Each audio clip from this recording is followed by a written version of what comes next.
Buen día, esto es un video para la clase de teoría de números de la Escuela Residencial de Oportunidad Educativa de Mayagüez. Habla Elier Sánchez.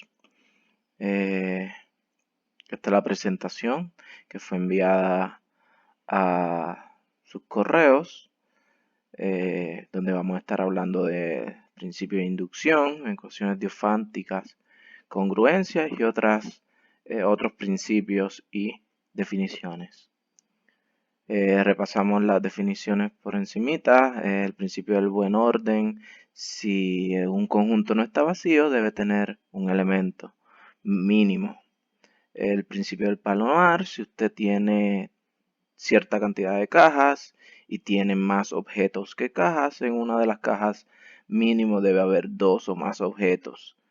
El principio de inclusión-exclusión: si recordamos la teoría de conjuntos que ya estudiamos, el principio de inclusión-exclusión me dice que la cantidad de elementos que hay en la unión de dos conjuntos es igual a la cantidad de elementos que hay en cada uno de los conjuntos menos la cantidad de elementos que hay en la intersección. Recordamos que la intersección es el conjunto de los elementos que se repiten, que están tanto en el conjunto A como el B.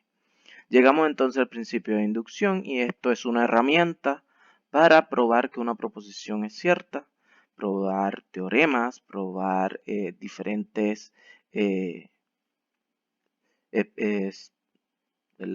matemáticas. Nos dice entonces el principio de inducción si esa idea es correcta o se cumple para cualquier número entero positivo. Importante eso. El principio de inducción es para verificar que se cumpla una proposición para todo entero positivo. ¿Okay? Una proposición puede ser algo como esto: esta sumatoria de números impares. Me dice 1 más 3 más 5 más 7 más 9 hasta llegar a un término que se define como 2n menos 1, donde n es la cantidad de números que estamos sumando, e igual a esa cantidad de números al cuadrado. Pues podemos entonces verificar para todos los números enteros positivos si eso se cumple, ¿verdad? Porque si sumo estos 3, 1 más 3 más 5, eso me da 9. Y sumé 3 números, 3 al cuadrado es 9. Para 3 se cumple. Y podemos verificar, ¿verdad? Para el 4, para el 2, para 5 números que sumemos, 5 impares, 6 impares, esa cantidad de números al cuadrado va a ser entonces las mismas cantidades. Pero los números son infinitos.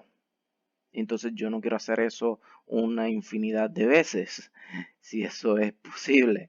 Entonces, lo que hacemos es que utilizamos el principio de inducción para verificar que se cumpla entonces para todos esos números enteros positivos. Dos partes. Verificamos que la proposición se cumple para el 1 siendo el primer número. Importante verificar que se cumple para el primero, porque pues, si no se cumple para el primero, ¿por qué debería entonces yo verificar para el resto de los números?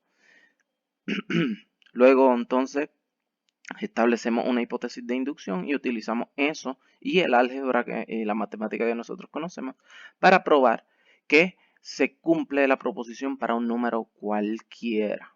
¿Okay? Vamos entonces al ejemplo. Tenemos la misma proposición: 1 más 3 más 5 más todos los números impares hasta llegar a 2n menos 1 igual a n al cuadrado. El primer paso, como les dije, era ¿verdad? Probar que la proposición se cumple para n igual a 1. Lo que hacemos es que sustituimos 1 en las n's y utilizamos la matemática, ¿verdad? Las operaciones y el orden de operaciones para resolver en cada lado. Tengo 1 en este lado, en el lado izquierdo, y 1 al cuadrado es también 1. Así que 1 es igual a 1, eso es cierto, por lo tanto la proposición se cumple para n igual a 1. Establecemos la hipótesis de inducción. Ahora entonces nuestra n va a ser un número cualquiera. Y vamos a escribir esa proposición en base a un número cualquiera. tengo 1 más 3 más 5 más 7, sigue ese patrón hasta llegar al número 2k menos 1, y eso tiene que ser igual a k al cuadrado, cualquiera al cuadrado. Y ahora entonces, esa va a ser nuestra hipótesis. Vamos a asumir que esto es real, que esto se cumple, que esto es cierto. Y vamos a revisar para el número después de k, el k más 1. Escribimos la proposición. Fíjate si k más 1 es el número después de k. Dentro de la ecuación de la sumatoria de hasta el término k más 1, va a tener el término k, el 2k menos 1. Y entonces se añade el término con k más 1. Se está sustituyendo k más 1 en las n's. Y eso tiene que ser igual entonces a k más 1 al cuadrado, que es n al cuadrado. Ahora entonces viene la parte donde trabajamos con matemática, con álgebra, y tratamos entonces de que un lado sea igual a otro para probar entonces la proposición. Viene esta idea entonces. Fíjate, si yo hiciera las primeras sumatorias con el 1 sería 1, ¿verdad? Entonces con dos números sería 1 más 3 y con tres números sería 1 más 3 más 5. Pero fíjate entonces que esa con tres números ya tiene la ecuación anterior, la sumatoria anterior de 1 más 3, que es lo que está pasando aquí. 1 más 3 más 5 más lo que sea hasta llegar al término k.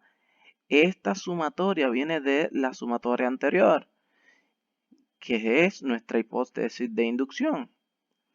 Y si nuestra hipótesis de inducción asumimos que era real, esto es igual que esto, y nosotros ya dijimos que esto era cierto, pues entonces podemos sustituir toda esa sumatoria por solamente k al cuadrado, y eso es lo que hicimos en el próximo paso. Sustituimos entonces desde el 1 hasta el término k por k al cuadrado, como dice nuestra hipótesis de inducción. Nos quedaba entonces el término con k más 1, lo tenemos aquí el término con k más 1, igual a k más 1 al cuadrado. Ahora entonces seguimos trabajando en el lado más complicado, que es el izquierdo, para tratar de llegar a una igualdad, ¿verdad? Tener el mismo resultado, k más 1 al cuadrado, es a donde queremos llegar. En matemática buscamos qué podemos hacer. Aquí vemos el 2 multiplicado por un binomio. Podemos utilizar la propiedad distributiva para simplificar eso. Tengo 2 por k, me da 2k. 2 por 1 me da a positivo 2. Y tengo el negativo 1 que ya era parte de la proposición, ¿verdad? Este negativo 1. Y nos queda acá al cuadrado más 2k más 2 menos 1, términos semejantes, 2 menos 1 me da positivo 1. Y entonces tengo tres términos, un trinomio de grado 2, una expresión cuadrática, y un trinomio de grado 2. Algunas veces, ¿verdad? Podemos factorizarlo, así que vamos a intentar factorizarlo, como aprendimos en álgebra 2 y en álgebra. El trinomio lo podemos entonces factorizar en dos sets de paréntesis. Primero nos tomamos el primer término, k al cuadrado, buscamos dos lados que multiplicados me den a k al cuadrado. Tengo k por k, se ubican, ¿verdad?, en el primer lugar dentro de los paréntesis. Luego entonces vamos con el tercer término, el 1, buscamos dos números que multiplicados me den a 1, pues 1 por 1. Positivo 1, puede ser negativo 1 y negativo 1, pero como revisamos que esto está correctamente, los de adentro multiplicados más los de afuera multiplicados me tienen que dar al numerito del medio, a 2k. Por lo tanto necesito k más 1 en un paréntesis, k más 1 en el otro. Lo que estamos haciendo, para el que no sepa factorizar, pero sí sabe multiplicar, sabemos que al multiplicar esto utilizamos FOIL, ¿verdad? Primero por el primero por el segundo por el primero, el segundo por el segundo, una propiedad distributiva, ¿verdad? Y entonces el resultado sería esto, un trinomio. Bueno, ahora vamos hacia atrás del trinomio, estamos escribiendo los dos set de paréntesis que se multiplican que provocan ese trinomio. Y cuando tenemos dos paréntesis iguales de k más 1 por k más 1, podemos reescribir esto como k más 1 al cuadrado, que es lo que tenemos al otro lado, k más 1 al cuadrado. Ya que hemos llegado a una igualdad, se comprueba, ¿verdad? Se verifica entonces la proposición, sabemos que esto es cierto. Lo que nos está diciendo, no importa la cantidad de números impares que sumemos, va a ser igual a esa cantidad al cuadrado, esa sumatoria. Veamos con 4 números, sería 1, no, vamos con 3. Sería 1 más 3 más 5, ¿verdad? Esa sería la sumatoria, esto ya llego hasta 5. Tengo entonces 5 más 4 que son 9. 9, ok. Veamos entonces acá en este lado, ¿cuántos impares sumé? Sumé 3. 3 al cuadrado, eso es 9. 9 es igual a 9, entonces se cumple para el 3. Pero ya sabemos, ¿verdad? Por el principio de inducción, que se cumple para todos los números enteros positivos.